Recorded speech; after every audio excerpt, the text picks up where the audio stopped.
Sony. परीस काय करतो? लोखंडाला सोनं करतो. परीसाचा नियम आहे हा, परीसाचा गुण आहे हा. परीस काय करतो? लोखंडाला सोनं बनवतो. एका कोणीतरी तत्वचिंतकाने परीस आणि संतांची तुलना केली की संत आणि परीस यांच्यामध्ये सारखे गुण आहेत, पण एक महात्मा म्हणतो संत आणि परीस यांच्यामध्ये अजिबात सारखे गुण नाहीये, साम्यता अजिबात नाहीये. का अजिबात साम्यता नाहीये? त्याचं कारण सांगताना तो दोहा मुद्दामून पाहावा लागतो. तो महात्मा म्हणतो संत और परीस में बडो अंतर जान, संत और परीस में बडो अंतर जान, वह लोहा कंचन करे यह करे आपू समान. परीस काय करतो? लोखंडाला सोनं बनवतो, पण संत काय करतात? आपणा सारिके करीती तात्काळ नाही काळ वेळ तया लागी. पैठणमध्ये तो ब्राह्मण होता आणि त्या ब्राह्मणातला परीस होता. परीस की जो परीस लोखंडाला सोनं बनवतो, त्या ब्राह्मणाला तीर्थयात्रेसाठी म्हणून बाहेर गावी जायचं होतं. आणि मग तीर्थयात्रेला जात असताना अनमोल असणारा हा परीस आपण जर तीर्थयात्रेला घेऊन गेलो तर तीर्थयात्रेमध्ये धावपळीमध्ये आपला हा परीस हरवेल. मग हा परीस आपण तीर्थयात्रेला घेऊन गेलो नाही पाहिजे, अतिशय अनमोल वस्तू आहे. मग आता ही वस्तू, अनमोल असणारी वस्तू, परीस हा आपण कुठे ठेवायचा? कुठे ठेवायचा हा प्रश्न त्याला पडला आणि त्याच्या डोळ्यासमोर पटकन पैठण मधल्या एका व्यक्तीचं नाव आलं. ते म्हणजे शांतीब्रह्म एकनाथ महाराजांचं नाव आलं. आणि पैठणमध्ये एकच अशी व्यक्ती आहे की जी व्यक्ती, ज्या व्यक्तीवर आपण विश्वास ठेवू शकतो, तो ब्राह्मण एकनाथ महाराजांकडे आला आणि एकनाथ महाराजांना म्हणलं, नाथ महाराज मला की नाही तीर्थयात्रेला जायचंय आणि तीर्थयात्रेला जायचं असल्या कारणामुळे तुम्हाला माहितीये माझ्याजवळ परीस आहे. हा परीस मला तीर्थयात्रेला घेऊन जाता येणार नाही. जर मी हा परीस तीर्थयात्रेला घेऊन गेलो तर कदाचित हा परीस हरवेल, म्हणून मी तीर्थयात्रेवरून येईतोपर्यंत हा परीस तुम्ही तुमच्या जवळ ठेवा. आणि परत त्यांनी पुढचीही सूचना अशी केली की मी येईतोपर्यंत तुम्ही या परीसाचा उपयोग करून घेतला तरी चालेल, परीसाचा उपयोग करून घेतला तरी चालेल असं सांगितलं. मला सांगा, कदाचित आता आपल्यापैकी अनेकांच्या मनात आलं असेल की आपण त्यावेळेस पाहिजे होतो ना, आपल्याकडे तो परीस भेटला पाहिजे होता, कदाचित आला असेल. त्यातल्या त्यात माता भगिनींच्या तर मनामध्ये आलंच असेल. माता भगिनींनो, तुम्ही तर मला आत्ता ऐकताय, पण तुम्ही स्वानंद स्वामी महाराजांची कीर्तन ऐकलेली आहात. माता भगिनींना सोनं किती आवडतं? आपले बाबा एक नेहमी वाक्य सांगायचे, ते म्हणायचे बाईला इतकं सोनं आवडतं की बाईच्या गळ्यामध्ये सोन्याचा पाटा वरवंटा करून बांधला तरी ती खरडट झालेली, इतकं सोनं आवडतं. आणि असं सोनं निर्माण करणारा जर परीस बायकांच्या हातात लागला तर घरात नावाला लोखंड शिल्लक राहणार नाही. येते का लक्षात तुम्हाला? गावात नावाला लोखंड शिल्लक राहणार नाही. गावातलं तर गावातलं लोखंड सोन्याचं होईलच, पण शेजारच्या गावांमधलं पण लोखंड सोन्याचं होईल. माता भगिनी सगळ्यांकडून लोखंड घेऊन येतील आणि त्याचं सोनं करतील. मी विनोदाने नाही, घडलेली घटना आहे. पुंडलिक महाराज, माझं चिंचवडला प्रवचन होतं. प्रवचन पुण्याच्या जवळ चिंचवड, आळंदीच्या जवळ. मी प्रवचनाला गेलो, सोन्यावरून विषय निघाला म्हणून सांगून पुढे जातो. मी प्रवचन झालं, प्रवचन झाल्यानंतर ज्याच्याकडे प्रवचन होतं ना, त्या माणसाने गळ्यामध्ये 15-20 सोन्याच्या चैनी घातल्या होत्या. मी त्याच्यानंतर त्याला विचारलं, अण्णा, तर तो म्हणला 1 किलो भर सोनं घातलं. आणि बायकोच्या अंगावर 1 किलो भर सोनं. गेले का काय घरी तुम्ही? ऐकतोय ना? किलो भर सोनं. त्या माणसाच्या गळ्यामध्ये 15-20 सोन्याच्या चैनी आणि त्याच्या बायकोच्या अंगावर तेवढंच सोनं, किलो भर सोनं होतं. प्रवचन झाल्यानंतर तो माणूस अन्न मला पाकिट द्यायला आला. मी म्हटलं मला पाकिट वगैरे काही नको. त्यांनी लगेच मला साष्टांग दंडवत घातला. तो म्हटला, इतके महाराज बघितले पण तुमच्यासारखी त्यागमूर्ती, वैराग्य मूर्ती बघितली नाही. तुम्ही कीर्तनाचं प्रवचनाचं पाकिट घेत नाही.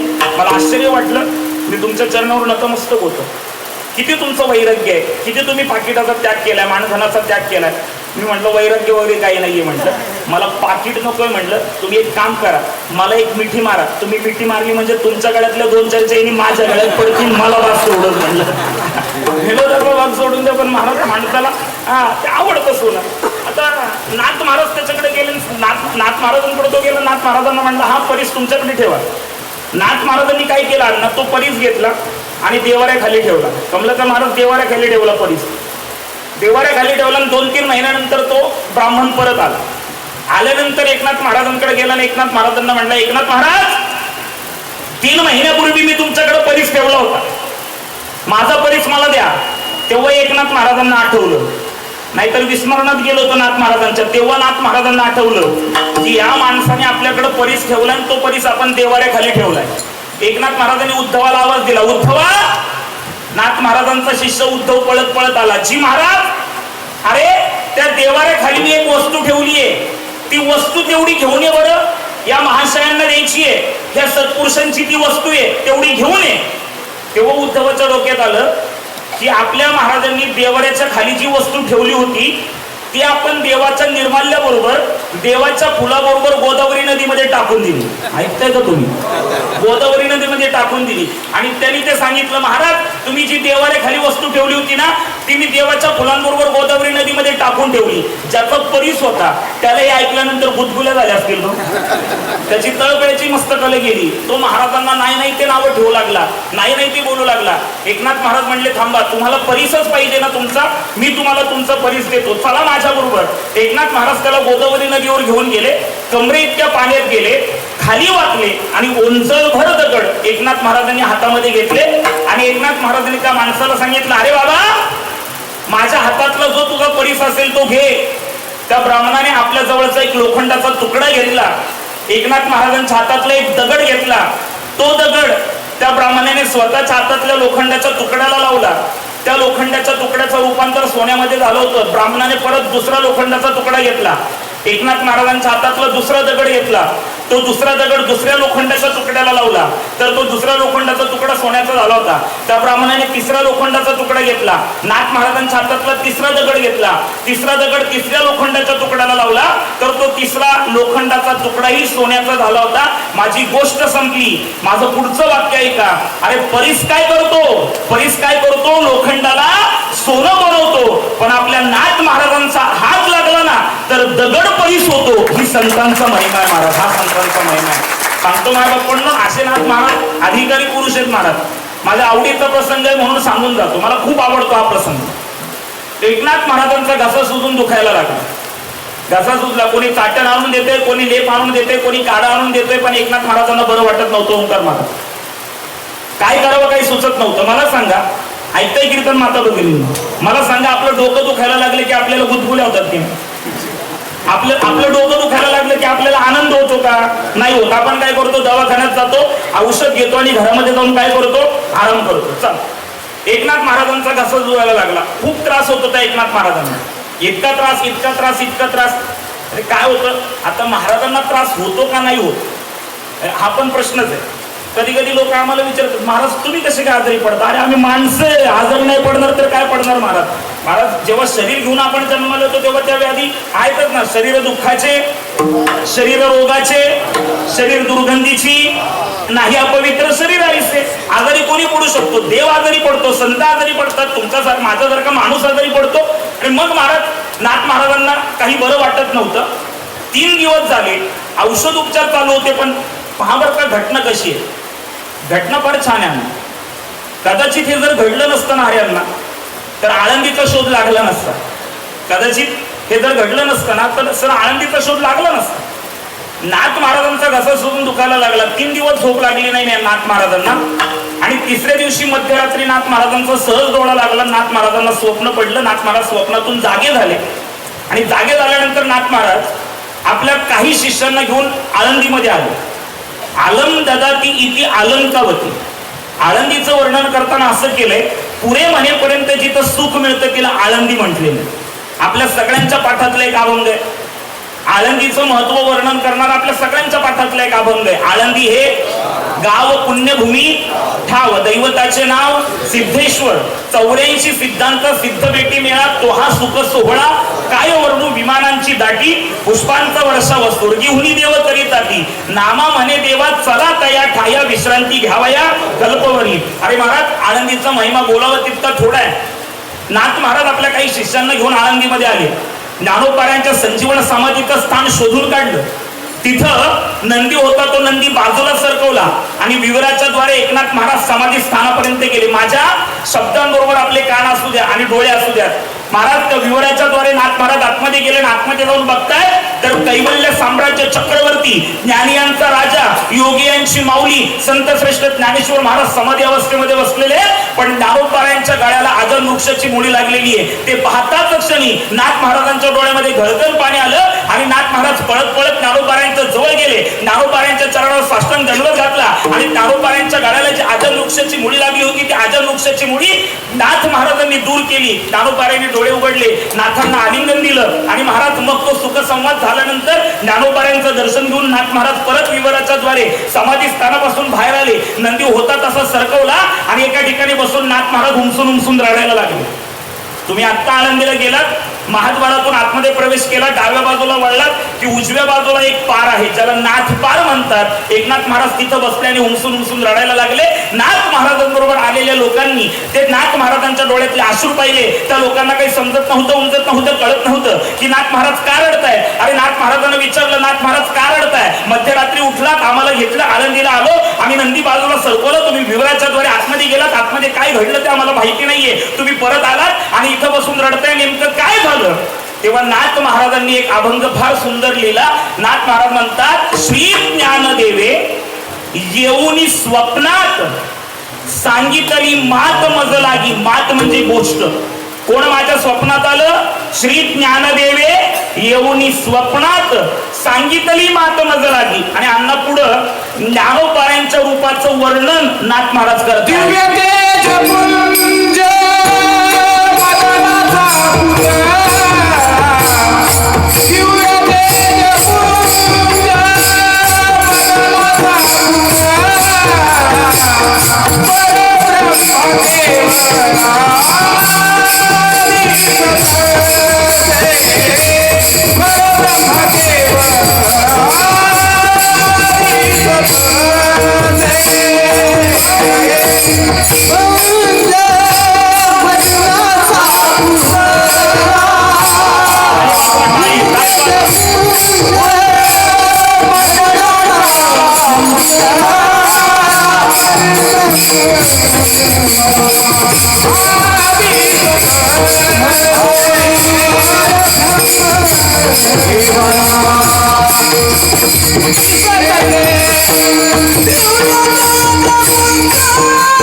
पुतळा परब्रह्म केवळ शोभत असे.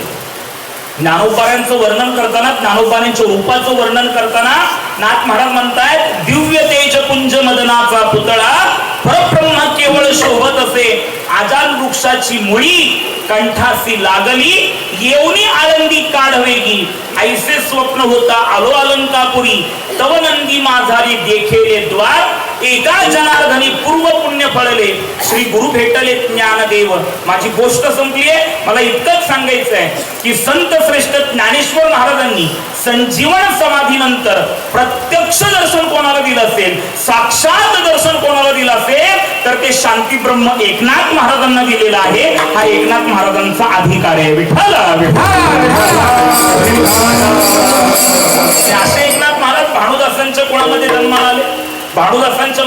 नाव चक्रपाणी, चक्रपाणीच्या मुलाचं नाव सूर्यनारायण, सूर्यनारायण रुक्मिणी मातेच्या पोटी नाथ महाराजांचा जन्म झाला. वयाच्या 6व्या वर्षी नाथ महाराजांचं मौजीबंधन व्रतबंध झाला आणि वयाच्या 12व्या वर्षी नाथ महाराजांना तळमळ लागली, माझा उद्धार कोण करे? दृष्टांत झाला, नाथा तुला तुझा उद्धार करून घ्यायचा असेल तर दौलताबाद मध्ये देवगडावर जनार्दन स्वामी नामक सत्पुरुष राहतात, त्यांच्या चरणावर नतमस्तक हो. नाथ महाराज 3 दिवसानंतर देवगडावर गेले. जनार्दन स्वामींचा शोध घेतला, जनार्दन स्वामींचं दर्शन झालं, जनार्दन स्वामींच्या चरणावर नतमस्तक झाले. जनार्दन स्वामींच्या आणि एकनाथ महाराजांची दृष्टी एक झाली. ज्याची दृष्टी होता पूर्ण तरी आपण अशी पूर्ण, हा पूर्णत्वाचा अनुभव एकनाथ महाराजांना आला आणि त्याच क्षणाला एकनाथ महाराजांनी संत दर्शनाची धन्यता अभंगाच्या प्रथम चरणात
क्षण गेला.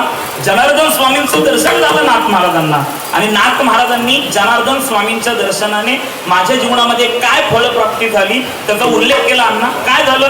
जनार्दन स्वामींचं दर्शन झालं, धन्यता प्राप्त झाली. धन्य आजी दिन संत दर्शनाचा. दुसरं फल काय मिळालं? अनंत जन्मीचा शिन गेला. अरे संतांच्या दर्शनाने अनंत जन्मीचा शिन जातो. संतांच्या दर्शनाची आणि देवाच्या दर्शनाची अनुभूती किंवा फलश्रुती कमलाकर महाराज एक सांगितलेली. पंढरपूरला गेल्यानंतर पांडुरंगाचं दर्शन घेतल्यानंतर सण अनुभूती काय? भाग गेला, शीन गेला, अवघा झाला, आनंद. हीच अनुभूती संत दर्शनाची आहे. भाग गेला, शीन गेला, अवघा झाला, आनंद. पंढरपूरला गेल्यानंतर पांडुरंगाच्या दर्शनाची अनुभूती काय आहे? मागील परिहार, पुढे नाही शीन, झाली दर्शन एक वेळा. हीच अनुभूती संतांच्या दर्शनाची आहे. मागील परिहार, पुढे नाही शीन, झाली दर्शन एक वेळा. फक्त भेट झाली पाहिजे. नाथ महाराजांच्या जीवनामध्ये एक प्रसंग सांगितला जातो की त्या पैठणमध्ये एक वेश्या होती आणि ती वेश्या नाथ महाराजांची कथा कीर्तन प्रवचन ऐकायला जायची. आणि खरं तर तिला वैराग्य निर्माण झालं होतं. नाथ महाराज कथा कीर्तन प्रवचन करत असताना नाथ महाराज जे जे उदाहरणं द्यायचे, नाथ महाराज जे जे दाखले द्यायचे, नाथ महाराज जसं जसं बोलायचे तसं तसं तिच्या डोळ्यातून अश्रू व्हायचे. एके दिवशी तिला त्या प्रवचन कीर्तन ऐकताना असं वाटायचं की नाथ महाराजांनी माझ्या घरी कधीतरी यावं, नाथ महाराजांनी माझ्या घरी कधीतरी यावं. एका वेश्येला वाटतंय, जी वेश्या खरं तर ज्या वेश्येला समाजामध्ये कोणत्याही प्रकारची मान्यता नाहीये, ज्या वेश्येला सातत्याने नावं ठेवली जातात, ज्या वेश्येकडे जाणं हा अपराध सांगितलेला आहे, अनैतिकतेचं लक्षण सांगितलेलं आहे, अशी वेश्या नाथ महाराजांच्या कीर्तनाला यायची. आणि नाथ महाराजांचे विचार ऐकून त्या वेश्येला वाटायचं की नाथ महाराजांनी कधीतरी आपल्या घराला पाय लावावे आणि आपलं घर पावन करावं. एके दिवशी नाथ महाराज गोदावरी नदीवरून आंघोळ करून येत असताना सहजच तिने बघितलं आणि ती पळत पळत नाथ महाराजांच्या जवळ आली. बरोबर उद्धव होता. नाथ महाराजांना ती बोलली, मी रोज तुमच्या कीर्तनाला येत आहे, इथेच मी राहते, माझ्या घराला पाय लावून माझं जीवन पावन करा, माझं घर पावन करा. नाथ महाराजांनी मागचा पुढचा विचार केला नाही. नाथ महाराज लगेच गेले आणि जाऊन त्या वेश्येच्या घरामध्ये जाऊन बसले. तिला काही समजत नव्हतं. अरे नाथ महाराजांसारखा महात्मा आपल्या घरामध्ये आलेला आहे. नाथ महाराज काही बोलत नव्हते, ती वेश्या काही बोलत नव्हती. पण उद्धवाला प्रश्न पडला की हे 4 लोकांनी बघितलंय, अगोदरच पैठणमध्ये नाथ महाराजांना, आपल्या महाराजांना नावं ठेवणारी मंडळी आहेत, 108 वेळा थुंकणाऱ्या येऊन ह्या पैठणमध्ये नाथ महाराजांना राग यावं म्हणून महाराज प्रयत्न करणारी माणसं पैठणमध्ये, नाथ महाराज अडचणीत कशी येतील हे पाहणारी मंडळी अवतीभोवती असताना नाथ महाराजांनी त्याचा विचार न करता ह्या वेश्येच्या घरी गेलेली आहे. आणि तो कोलीत मिळालेल्या विरोधकांना, आता विरोधक काही बोलतील, नाव नको ती नाथ महाराजांना नावं ठेवतील, पण नाथ महाराजांनी लोक काय म्हणतील याचा विचार न करता त्या वेश्येचा उद्धार करण्यासाठी तिच्या माडीवर गेलेले. वेश्या नाथ महाराजांकडे पाहतीये, नाथ महाराज तिच्याकडे पाहतात, नाथ महाराज तिच्याकडे पाहतायत, वेश्या नाथ महाराजांकडे पाहतीये. वेश्येच्या डोळ्यातून पश्चातापाचे अश्रू वाहत आहेत. आणि असे अश्रू वाहत असताना नाथ महाराजांनी त्या वेश्येला रामकृष्ण हरी मंत्राचा अनुग्रह दिला. आणि मायबापांना नाथ महाराज तिथून बाहेर पडले आणि शेवटच्या क्षणापर्यंत त्या वेश्येने रामकृष्ण हरी नामाचा जप केला आणि शेवटचा श्वासही तिने रामकृष्ण हरी नामस्मरण करून घेतला. नाथ महाराजांचं दर्शन झालं आणि ती त्या अनुभूतीला पोहोचली. महाराज, अरे वेश्येचा उद्धार झाला, कोणामुळे झाला? नाथ महाराजांमुळे झाला. त्या वेश्येच्या अंतःकरणामध्ये देखील नाथ महाराजांच्या दर्शनाची अनुभूती काय, तर नाथ महाराजांचं दर्शन झालं, माझं जीवन धन्य झालं. हे एका वेश्येच्या जीवनातलं मी तुम्हाला सांगितलं महाराज. नाथ प्रसंग पहा ना तुम्ही महाराज, आपण किती प्रसंग पाहतो ना आपल्या जीवनामध्ये, त्या पद्धतीने आपण वागतोय का पहा. आपण द्वेष करणारी माणसं आहोत, आपण मत्सर करणारी माणसं आहोत, आपण थोड्या गोष्टींवरनं चुका काढणारी माणसं आहोत. पण नाथ महाराज बघा ना, अरे काशीची कावड घेऊन रामेश्वराला चाललेले असताना त्या वाळवंटावर तहानेने व्याकुळ झालेलं गाढव नाथ महाराजांना दिसलं. नाथ महाराजांनी त्या गाढवाकडे पाहिलं, अरे ते गाढव तहानेने व्याकुळ झालेलं होतं. मागचा पुढचा विचार केला नाही. नाथ महाराज ती काशीची कावड घेऊन रामेश्वराला चाललेले असताना ती कावड नाथ महाराजांनी त्या गाढवाच्या तोंडामध्ये टाकली, ते पाणी गाढवाच्या तोंडामध्ये टाकलं आणि महाराज ते गाढव उठून तडक पळालं. महाराज, गाढव होतं. खरं तर गाढवाला तशी प्राण्यांमध्ये फारशी मान्यता नाहीये. म्हणजे एखाद्या व्यक्तीला जर आपण नावं ठेवायची असतील तर काय म्हणतो, काय रे गाढवासारखा वागतो, म्हणजे गाढव गेले का काय करी तुम्ही. आपण काय म्हणतो, अन्न सरळ सरळ, काय रे गाढवासारखा वागतो, म्हणजे गाढव हा मान्यताप्राप्त प्राणी नाहीये महाराज. पण त्या गाढवाला काशीच्या गंगेचं पाणी तोंडामध्ये टाकलं, त्या गाढवाला महाराज ऊर्जा मिळेल, ते गाढव निघून गेलं. पण पाठीमागे उद्धव होता. तो उद्धव म्हणता, नाथ महाराज आपली तीर्थयात्रा अपूर्ण राहिली. नाथ महाराजांनी उत्तर दिलं, अरे बाबा ही काशीची कावड रामेश्वराला इथंच माझी पोहोचली, माझी गोष्ट संपली. मला फक्त एवढंच सांगायचंय, त्या गाढवाला नाथ महाराजांचं दर्शन झालं आणि त्या गाढवाला देखील तीच अनुभूती आहे, धन्यतेची अनुभूती आहे. चला मी संत जीवनामध्ये तुम्हाला घेऊन जातो. ज्या दिवशी त्र्यंबकेश्वरला कुशावरती स्नान करून ब्रह्मगिरीला प्रदक्षिणा चालू असताना निवृत्तीनाथ वाट चुकले आणि जेव्हा त्या गुहेत गेले, निवृत्तीनाथांना गहिनीनाथांचं दर्शन झालं. गहिनीनाथांचं दर्शन झाल्यानंतर निवृत्तीनाथांच्या मनामध्ये देखील धन्यतेचा अनुभव असेल. धन्य आजी दिन संत दर्शनाचा अनंत जन्मीचा शिन गेला. मला गहिनीनाथांचं दर्शन झालं आणि माझा अनंत जन्मीचा शिन गेला. आपल्या गुरु परंपरेतला अभंग आहे, आदिनाथ गुरु सकळ सिद्धांत मच्छिंद्र दयाचा मुख्य शिष्य मच्छिंद्राने बोध गोरक्षशी केला. गोरक्ष ओळला गहिनी प्रती गहिनी प्रसादे निवृत्ती दातारा ज्ञानदेवा सारं चोचविले. अरे गहिनीनाथांचं दर्शन झालं, निवृत्तीनाथांचा अनुभव आहे. धन्य आजी दिन संत दर्शनाचा अनंत जन्मीचा शिन गेला. नामदेव महाराजांना विसोबा खेचरांचं दर्शन झालं. नामदेव ज्ञानेश्वर महाराजांचा अनुभव आहे. धन्य आजी दिन संत दर्शनाचा, अनंत जन्मीचा शीण गेला. महाराजांना बाबाजी चैतन्यांचा अनुग्रह झाला, तुकोबारायांचा अनुभव आहे. धन्य आजी दिन संत दर्शनाचा, अनंत जन्मीचा शीण गेला. आणि ज्या वेळेस आपल्याला सद्गुरू अमृतनाथ स्वामींचं, सद्गुरू स्वानंद स्वामींचं आणि सद्गुरू प्रकाशानंद स्वामींचं दर्शन झालं, तेव्हा आपल्याला हीच अनुभूती आहे. धन्य आजी दिन संत दर्शनाचा, अनंत जन्मीचा शीण गेला. मला सांगा, प्रकाशानंद स्वामी नसते भेटले, स्वानंद स्वामी नसते भेटले, तर हा सुख सोहळा आपण आपल्या जीवनामध्ये अनुभवू शकलो असतो का? नसतो शकलो. मग ज्यांच्यामुळे आपल्या अनंत जन्मीचा शीण गेला, मला त्यांना आलिंगन द्यावं वाटतं. हे महाराज अभंगाचं दुसरं.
Hare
मज वाटे त्याचे आलिंगन द्यावे, कदा न सोडावे चरण त्यांचे. त्यांच्या दर्शनाने काय फळप्राप्ती झाली? विविध तापांची झाली बोळवण देखील या चरण वैष्णवांचे. ज्यांच्या दर्शनाने अनंत जन्मीचा शील गेला, ज्यांच्या दर्शनाने माझं जीवन धन्य झालं, ज्यांच्या दर्शनाने मला त्रिविध तापांची गुळवण झाली, ज्यांच्या दर्शनाने मला आलिंगन द्यावंसं वाटतं, अशा संतांचा संघ मला जन्मोजन्मी घडावा हे महाराज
त्यांचा संग न व्हावा वियोग जन्मोजन्मी तो संघ आपल्याला सद्गुरुनाथांचा प्राप्त झालेला आहे.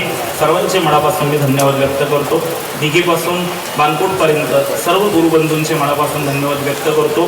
सर्वजण आज उपस्थित आहेत. सद्गुरू प्रकाशानंद स्वामी महाराजांच्या चरण सानिध्यामध्ये हा अखंड हरिनाम सप्ताह आपण आयोजित केलेला आहे. आणि खरं तर मला वाटतं की काही वर्षांपूर्वी या कार्यक्रमाचं स्वरूप तसं छोटंसं होतं.